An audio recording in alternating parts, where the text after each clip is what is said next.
दशम स्कंद गोपलीला द्वादश अध्याय श्री शुकवाच। हरिचरणे चित्त देई मुनि कहती राजा चाई शुण सुमने महिपाल गोपरे शुभिला चहल भांगिला बेनी वृक्ष पड़ी शुभिला मेघ घड़घड़ी भये कंपति थरहर गोपाले होइले बाहर बोइले कुआरे चाही एई शबद काहू होई निर्घात शुभिला खगोल गगने नाही मेघमाल काहू ए शबद शुभिला शुणिले अर्जुन भाजिला तक्षणे मिलिले सकले जामला अर्जुन रतले कहती भांगिला केमंत पवन नाही बलवंत शस्त्रे छेदिला केही नाही भितरे पोक जे न खाई किंपा पड़िले मोहि तले बेनी अर्जुन एका बेले ए डाल काटन्ते एके एके देखिले पड़िछि बालके चकित होई कले गोल बंधन होई अछि रोल के नारी कला एडे कर्म चिन्हिले यशोदा नंदन ए बालके वृक्ष तले थिले गोपाल मानकु कहिले ए यशोदा रोले बांधी गला चले ता पुत्र कांदुथिला बेनी वृक्षरे गले पशी रोल टाणिले तले बसी बेनी वृक्षरे बांधिथिला रोल लागिण से भाजिला वृक्ष पड़िला बेगे भांगी एहार देह जोहू लागी बेनी पुरुष ही वृक्षे बाहार होइले प्रत्यक्षे तेजरे दिशे दिवाकर एहार पादे देले शिर किकी बोइले ता न जानी उत्तरे गले एही क्षणी शुणी हसिले गोप लोके कहती एक कुआरके शिशु वचन काहीं सत माया मोहिले गोपीनाथ बंधन कटी भागु फेई नंदन को नंदर कोले देले नेई शुणी मिलिले गोप नारी जण जणके कोले धरी ग्रह शांति रे ब्रजवाली कृष्ण को कले निउछाली आनंद कले गीत गाई कृष्ण नाचंती ताली देई गोपी कहती कृष्ण शुण घर भितरु आण माण पांडोई कठौम शुणी आणतु दूधरु लहुणी शुणी गोविंद घरे जाई आणती कंधे मुंडे बही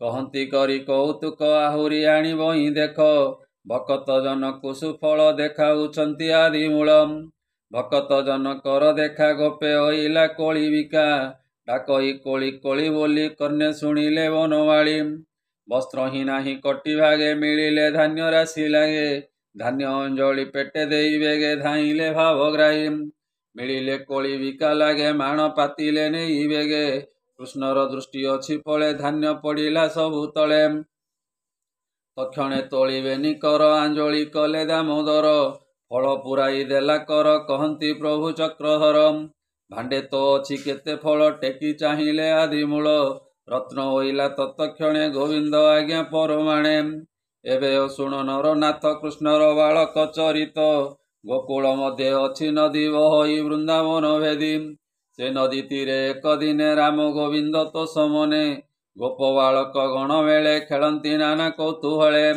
उछुर देखिण रोहिणी तरस्ते गला पुत्रवाणी खेलती न शुणती किछि बालक राम श्री पश्चिम कोपे रोहिणी बाहुडिला यशोदा आगरे कहिला शुणी यशोदा गले खरे कृष्ण को देखी नदी तीरे सुत जननी माया मोहे कुच जुग को क्षीर बहे कृष्ण कमल मुख चाहि डाकई अंजलि देखाई आसम तात पिय स्तन्य श्रमे आकुल तो बदन भजन होइला उचुर आस तु बेगे जीवा घर हे राम आस कृष्ण घेनी बहुत देव लवणी बालके जान्तु जेझा घर धूଳି धूसर कलेवर जन्म नक्षत्र आज तर विप्रंकु गोरु दान कर देख बालक तोर संगे विविध अलंकार रंगे स्नान भोजन बेगे कर देवई नाना अलंकार एमंत कही नंदराणी कोले धरिले कृष्ण आणी राम को काखरे बसाई घरे मिलिले देवी जाई पुत्र को कराई स्नान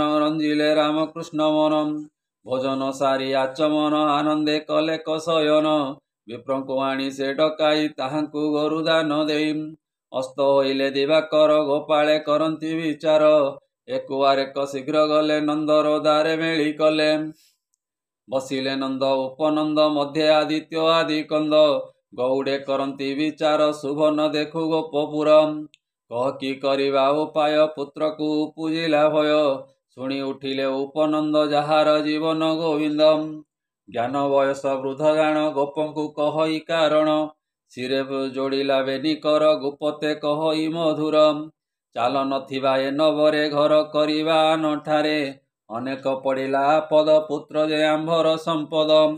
ଦେଖ ଯଶୋଦା ପୁତ୍ର ସଙ୍ଗେ ଆମ୍ଭ ବାଳକ ନାଶ ଯିବେ। ଅଳ୍ପ ଦିନେ ବହୁ ଭଏ ଆପଦ ପଡ଼ିଲା ତ କାଏମ। ତାର କୁମର ଦେଖ ମନ୍ଦ କେତେ ଯେ ପଡ଼ିଲା ପ୍ରମାଦ।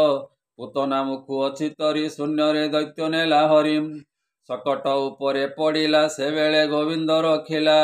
ଏବେ ତ ତରିଲା ପ୍ରମାଦୁ ଜାମଳା ଅର୍ଜୁନ ଆପଦୁ। ଚାଲ ନଥିବା ଏ ନଗରେ ଯଶୋଦା ଥାଉ ଏକା ଘରେ। ଯେବେ ଗ୍ରାମ ନ ଛାଡ଼ିବା ଏକା ପୁତ୍ରକୁ ନ ପାଇବା। ସକଳ କରି ଦୃଢ଼ ମନେ ଘର କରିବା ବୃନ୍ଦାବନେ। ବହୁତ ଫଳ କନ୍ଦମୂଳ ନିର୍ମଳ ଯମୁନାର ଜଳ। ପର୍ବତ ନାମେ ଗୋବର୍ଦ୍ଧନ ଗୋରୁଙ୍କୁ ଅଛି ଜଳ ତୃଣ। ଗୋପୀ ଗୋପାଳ ତୋଷ ହେବେ ବହୁତ ଦୁଧ ଖାଇ ଦେବେ। କାଲି ପ୍ରଭାତେ ହୁଅ ସଜ ଭାର ସକଟ ବେଗେ ସାଜ। ଗୋଧନେ ଚଳି ଯାନ୍ତୁ ଆଗେ ଗୋପ ବାଳକ ଧନ ସଙ୍ଗେ। ସୁଖେ ରହିବା ବୃନ୍ଦାବନେ କିଛି ଲଭାଳ ତୁମ୍ଭେ ମନେ। ଶୁଣି ମଣିଲେ ଗୋପ ହିତ ନିଜ ଭୁବନେ ଉପଗତ।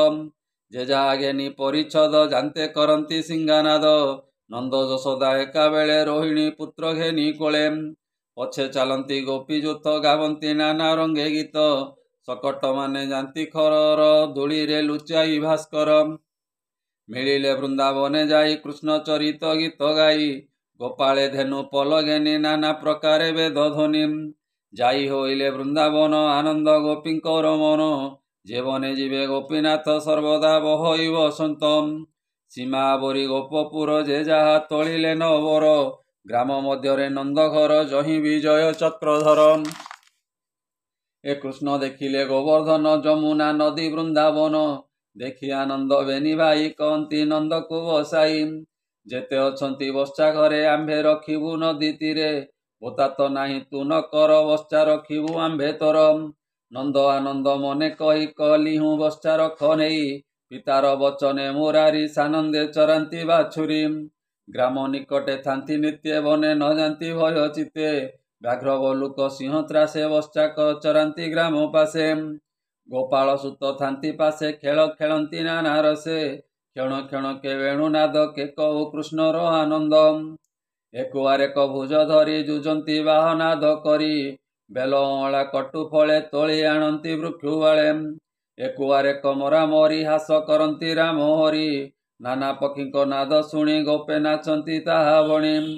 ଦିନେ ଯମୁନା ତୀରେ ହରି ଆନନ୍ଦେ ଚରାନ୍ତି ବାଛୁରୀ। କଂସ ଆଦେଶେ ବତ୍ସାସୁର ଆସି ମିଳିଲା ଧାତିକାର।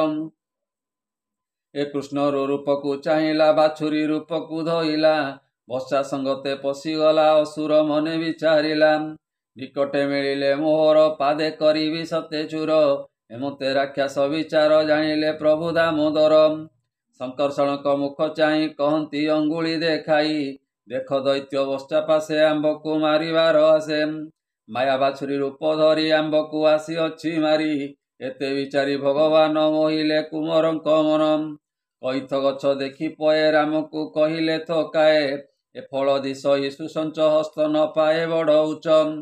ତୁ ରାମ ଅତି ବଳିଆର ଫଳ ଥକାଏ ଏଥୁ ତୋଳ। ଏ ଶୁଣି ସାନନ୍ଦ ବନମାଳି ବତ୍ସା ନିକଟେ ବେଗେ ମିଳି। ବେନି ଚରଣ ଧରି କରେ ବୁଲାଇ ପିଟିଲ ବୃକ୍ଷରେ। କରେ ବୁଲାନ୍ତେ କଲା ପ୍ରାଣ ଗୋବିନ୍ଦେ ପଶିଲା ତତ୍କ୍ଷଣ। ଦେବେ ଚକିତ ତାହା ଦେଖି ବ୍ରହ୍ମା ହୋଇଲେ ଅତି ସୁଖୀ। ଅସୁର ଦେହ ଲାଗି କରି ଫଳ ପଡ଼ିଲେ ସବୁ ଝଡ଼ି। ବାଳକେ ଦେଖିଣ ଚକିତ କହନ୍ତି ଧନ୍ୟ ଗୋପୀନାଥ। ଆନନ୍ଦେ ଦେବ ଗଣ ଉଠି କୃଷ୍ଣକୁ କଲେ ପୁଷ୍ପବୃଷ୍ଟି। ଏମନ୍ତେ ରାମ ବନମାଳି ବତ୍ସା ରଖନ୍ତେ ନାନା କେଳି। ସକଳେ ଦଧି ଗୁଡ଼ ଅନ୍ନ ଭୁଜନ୍ତି ରାମ ଭଗବାନ। ନିତ୍ୟ ଯମୁନା ତୀରେ ଯାଇ ବତ୍ସା ଚରାନ୍ତି ବେନି ଭାଇ। ବାଳକେ ଯେଝା ବତ୍ସା ଘେନି ଚରାନ୍ତି କରି ବେଣୁ ଧ୍ୱନି। ନିଦାଘ କାଳେ ଖରା ବେଳେ ମିଳିଲେ ଯାଇ ନଦୀ କୂଳେ। ବତ୍ସାକୁ ପିଆଇ ବହନ ସକଳେ କଲେ ଜଳପାନ। କଂସର ମିତ୍ର ବକାସୁର ସଧୀରେ ଭକ୍ଷଇ ସେ ନୀର। କୃଷ୍ଣକୁ ଦେଖି କାମରୂପୀ କ୍ଷଣ କ୍ଷଣକେ ଦେହ ବ୍ୟାପୀ। ନିଜ ସ୍ୱଭାବେ ମହାକାଏ ଦେଖି ଡରିଲେ ଗୋପ ପୋଏ।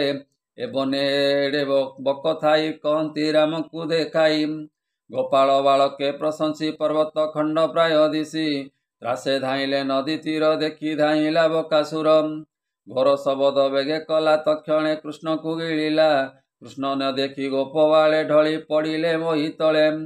ଉଠିଣ କରନ୍ତି ରୋଦନ ଚକିତେ ଚାହିଁ ଛନ୍ନ ଛନ୍ନ ବକାର ତାଳୁ ମୂଳେ ଥାଇ ତାହା ଜାଣିଲେ ଭାବଗ୍ରାହୀ ଦାସ ବତ୍ସଳ ନରହରି ବେଗେ ଅନଳ ରୂପ ଧରି ଏ ତପ୍ତ ଲୁହାର ଯେନେ ତେଜ ତାଳୁ ଦହିଲେ ଦେବରାଜ ତକ୍ଷଣେ ଘୋର ନାଦ କରି କୃଷ୍ଣକୁ ପକାଇ ଉଦ୍ଗାରି ଧୀରେ ଚାହିଁଲା ବକାସୁର ସୁନ୍ଦର ଦିଶିଲା ଶରୀର ପୁଣି ବିଚାରୁ ଅଛି ମନେ ଏହାକୁ ମାରିବି କେଶନେ ଏ ବଡ଼ ସୁକୁମାର ପିଣ୍ଡ ତୁଣ୍ଡେ କରିବି ଖଣ୍ଡ ଖଣ୍ଡ ବିସ୍ତାରିବେନି ପାଟି ତୋଳି ବେଗେ ଧାଇଁଲା ମହାବଳୀ ଶୂନ୍ୟ ଦେଖନ୍ତି ଦେବଗଣ ଆଗେ ହୋଇଲେ ନାରାୟଣ ପରେ ଧଇଲେ ବେନି ପାଟି ଅସୁର ନ ପାରିଲା ଉଠି ବାଳକ ମେଳେ ନରହରି ଚିରିଲେ ବେନି ଫାଳ କରି ଦେଖି ଧାଇଁଲେ ସ୍ୱର୍ଗ ଲୋକେ କୁସୁମ ବରସନ୍ତି ଥୋକେ ଧୁନ୍ଦୁମି ବାଦ୍ୟ ନାଦ କରି ସଙ୍ଗେ ନାଚନ୍ତି ଅପସରି ବାଳକେ ଦେଖିଣ ଚକିତ ମାୟା ମୋହିଲେ ଗୋପୀନାଥ ତକ୍ଷଣେ ଆଲିଙ୍ଗନ କରି ଗୋପକୁ ଆଣିଲେ ବାଚୁରୀ ସୁତେ କହିଲେ ଯେଝା ଘରେ ପୁଣି ମିଳିଲେ ନନ୍ଦ ଦ୍ୱାରେ ବକାର ତୁଣ୍ଡୁ ବୁରିଲା ଭାଗ୍ୟ ଯଶୋଦାର ଦିଶିଲା ଚକିତ ହୋଇ ସର୍ବଗୋପୀ କୃଷ୍ଣକୁ ଚାହାନ୍ତି ନିରୋପି କହନ୍ତି ଧର୍ମ ତିନି ଲୋକେ ସତ୍ୟ ବ୍ୟବହାର ଜନମୁଖେ ନିର୍ଦ୍ଦୋଷ ପ୍ରାଣୀ ହିଂସା କରି ଆପଣେ ଯାଇଛନ୍ତି ମରି ଏ ସୁତ ବାଳକ ସ୍ୱଭାବ ଏହାଙ୍କୁ ହିସନ୍ତି ଦାନବ ତେଣୁ ହୁଅନ୍ତି ମୃତ୍ୟୁ ସଙ୍ଗ ଅନଳେ ଯେସନେ ପତଙ୍ଗ ପଣ୍ଡିତ ଜନକର କଥା କାଳେ ହେନୁ ହୋଇ ଅନ୍ୟତା ଯାହା କହିଲେ ଗର୍ଗ ଋଷି କୃଷ୍ଣର କଥାକୁ ପ୍ରଶଂସି ସେ କଥା ହୋଇଲା ପ୍ରମାଣ ଏହାକୁ ରଖେ ନାରାୟଣ ଆପତ ଦେଖି ନନ୍ଦରାଏ ଶାନ୍ତି ଯେ କରାନ୍ତି ଥୋକାଏ ଗୋପୀ ଗୋବିନ୍ଦ ଅଙ୍ଗ ସଙ୍ଗେ ତରିଲେ ଭବ ଜଳୁ ରଙ୍ଗେ ସେ ହରି ଚରଣେ ବିଶ୍ୱାସ କହି ଜଗନ୍ନାଥ ଦାସ ଇତି ଶ୍ରୀମଦ୍ଭାଗବତେ ମହାପୁରାଣେ ପରମହଂସ୍ୟାଂ ସହିତାଂ व्यासिक्यं दशमस्कन्धे बकासुरवधो नाम द्वादशोऽध्यायः बोलानन्दे कवार हरि हरि बोलम्।